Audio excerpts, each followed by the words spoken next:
So I was just sort of ruminating on an article that Daniel Rubino posted on Windows Central, begging the question, should Microsoft just put Android on Surface Neo? And this is a subject that I've actually considered making a video about in the past. I've had it on a to-do list for a while, and I never got around to doing it. And then Daniel wrote this article, and frankly, I don't know if I have any more to add than what he put there. But I was kind of, as I said, ruminating on this subject and just generally thinking about Surface Neo and thinking about what angle I might be able to approach this from. And what I started to do is I started to watch the initial announcement. Panos Panay on stage showing the world Surface Neo for the first time.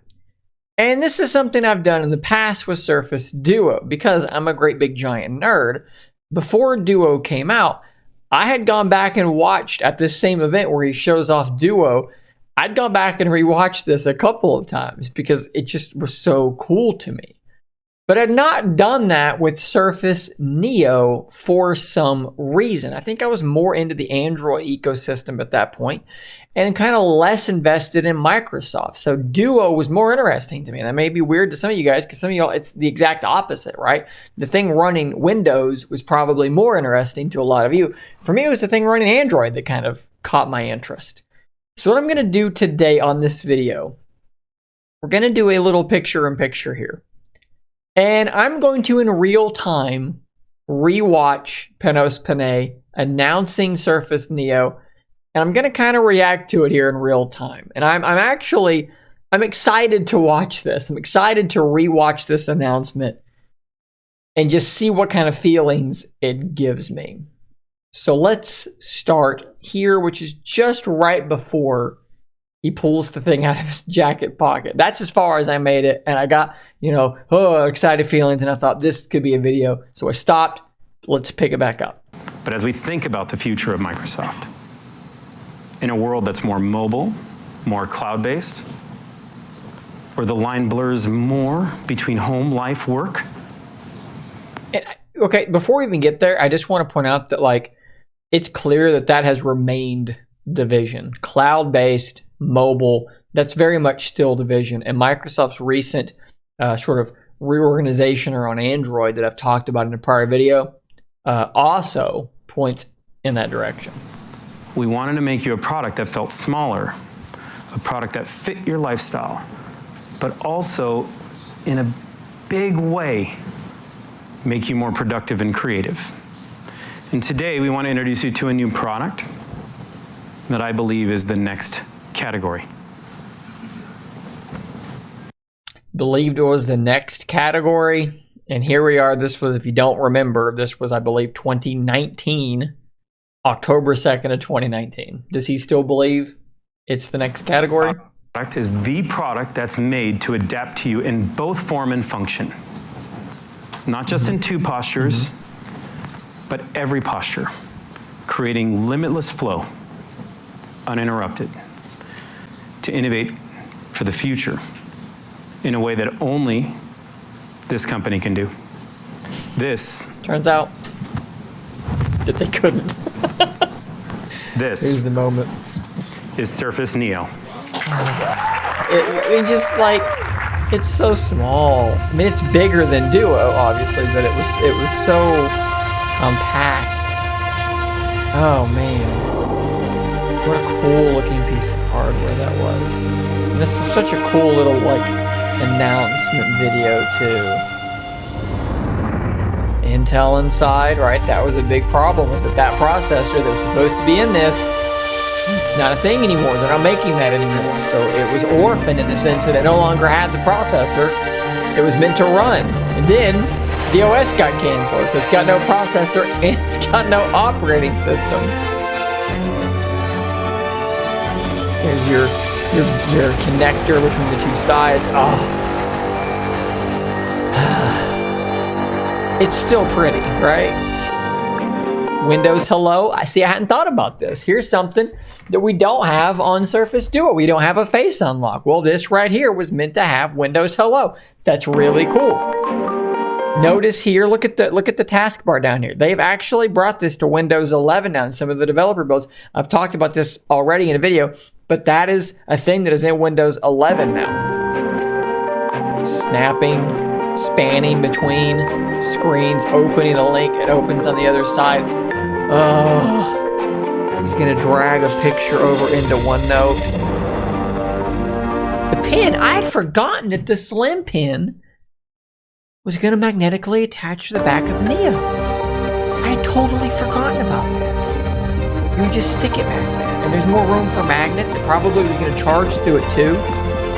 Totally had forgotten about that. It took them until Duo 2 to get that working. And here's the keyboard to flip up and around. Very, very cool as well. Have that full keyboard trackpad up top, emojis, GIFs, Swift key powering, that kind of thing, I would imagine. That is pretty cool. Whoa! Whoa! Whoa! They just moved a video down to the second screen like that. Slide it up, have the trackpad on the bottom. Very cool stuff.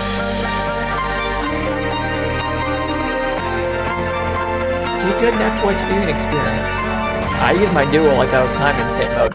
Now that's something I'm not sure how many people would use setting it up. But I mean, you could do that. It would hold itself up if you wanted to do that, and then use it like a normal Bluetooth keyboard. That's totally something that you could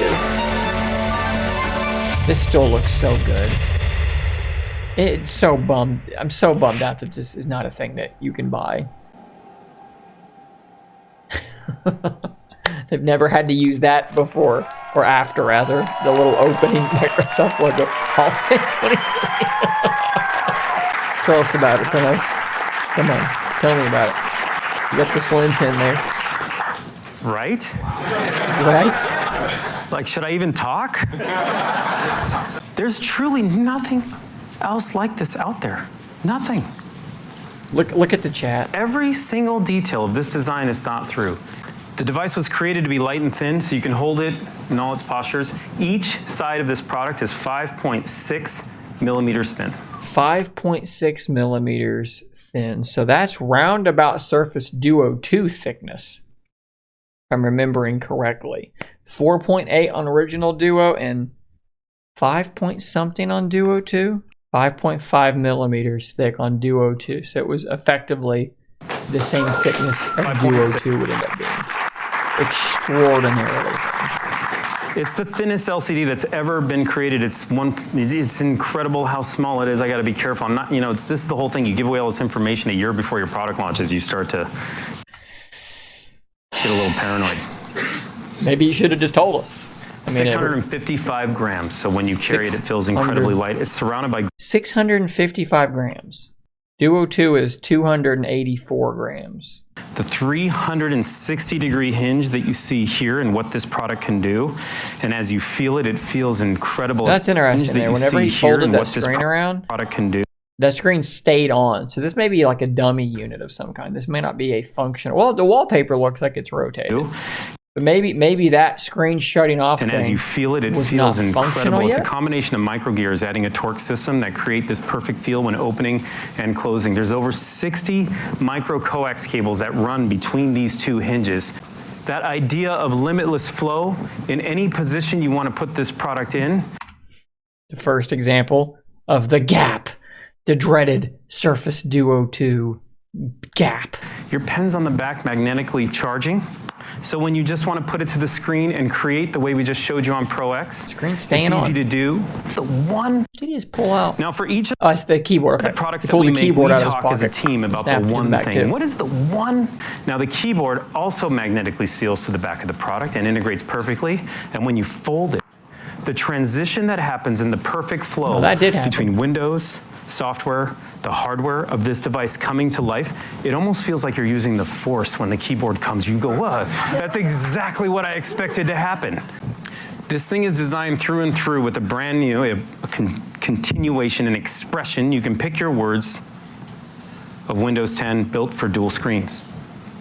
Of course, he's talking about Windows 10X, which would never see the light of day. Actually, the best way to feel it. Release. You can see there, that is the Windows 10X. I mean, this is sort of a different look of the start menu that eventually is now in Windows 11. looks a bit different there, but you can see your recents there, your apps up top, the search up top. That is now the start menu on Windows 11. I'm excited to be here today to talk about what's powering Surface Neo.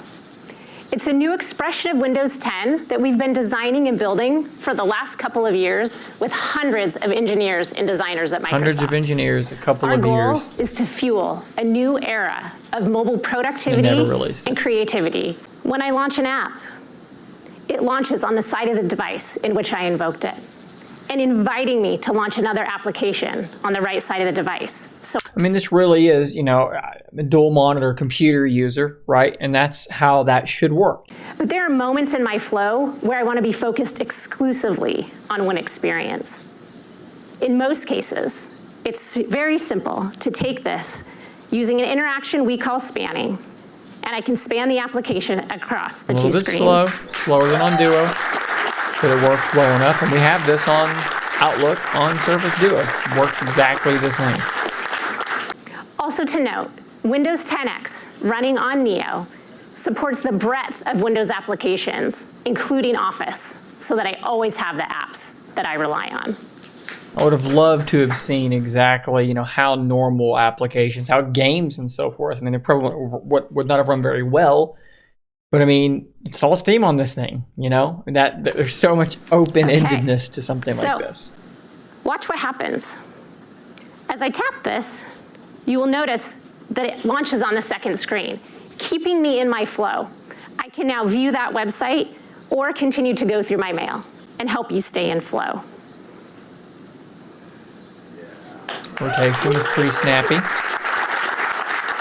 And that, honestly, that looks really good because of the aspect ratio of the screen. There are many times in my day where I need to send a longer reply. The fact that the keyboard is hanging on here on the end and that it can swing, those magnets, the positioning of those magnets and the shape of the keyboard had to have been really, really precise attaches. To be able to do what she's about to do. It's wirelessly charging, and it's always there when I need it. But watch this. The magic is really when we marry that with the software. So it literally slid your taskbar up, placed it there, and then reflowed the bottom into a GIF and emoji keyboard. Oh, and it also took the two applications. I didn't even catch that. It took the two applications. The web browser was down here. It put it up top and then split windowed them. That is very cool. And it revealed the Wonderbar. That's so smart. The Wonderbar is another powerful tool that helps you be even more creative and more productive. It gives you rich expressive input. It even gives me a full trackpad for mouse and cursor input. And it gives me the ability to ink right on there. Neo delivers the widest range of flexible postures. Why did they switch Neos for this demo? Helps you to be productive wherever you are. These things must have really not been far Go along ahead and pick up the pen and take notes in the book posture. When we're in the middle of watching these shows, sometimes inspiration strikes, or we're reminded that we have something we need to get done. With the ease of interactions in Windows 10X and the presence of the second screen on Surface Neo, I can move my content to the second screen. That is a very cool function. And get my work done. Keyboard's still there, video playing, trackpad still there. Neo keeps you in your flow, no matter how you work, create, and learn.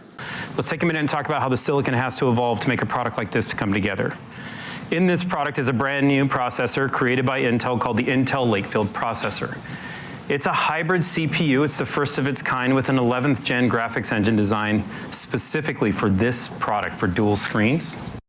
And sadly, these hybrid processors that are meant to kind of combat the growing threat of ARM processors, they're not a thing anymore. Intel is no longer making these processors. And like I said early on in the video, that left Neo orphaned with no silicon to be able to actually run the device. And they reduced the silicon footprint so much that we only have to use half the size of a regular PCB. So how do you get a product that thin, 5.3 millimeters on each side or 5.4? It's the work that the teams do together between the hardware, the silicon, and all the way through Windows that comes together to make something like this come together. Engineering something that thin, dual screen, moving information from side to side, extremely difficult. And you can't just say, oh, we'll switch over to ARM. the entire thing would have to be re-engineered. You have to start effectively over because, as he said, this is what enabled the PCB to be so small to fit everything in. And you could probably do this with ARM as well, but you can't just swap out the processor. You can't just say, it's not like building my computer when I can just pull out the motherboard and put in a new motherboard and roll on. It doesn't work that way. The entire thing would have to be re-engineered. It all supports not only the thinness of the device, but the weight of it and the power of it. It's incredible work that the teams all do together to bring products like this to life. All right, that's pretty much the Surface Neo event. Shortly after that, they pulled out the Surface Duo and showed that off for the first time too. If you guys enjoyed this video, maybe I'll do the same thing for Surface Duo. I don't know, maybe that will be a fun thing to do as well. I've got about 23 minutes worth of video to edit down into something that's a bit more watchable and is not just me staring blankly into the screen as they talk about things that weren't necessarily all that interesting. So guys, let me know what you think about this. Was this a fun trip down memory lane? Maybe you learned something that you had forgotten, so you relearned it like I did on a couple of things there. Let me know what you think in the comments down below. I'll see you on the next one. And until next time, stay nerdy, my friend.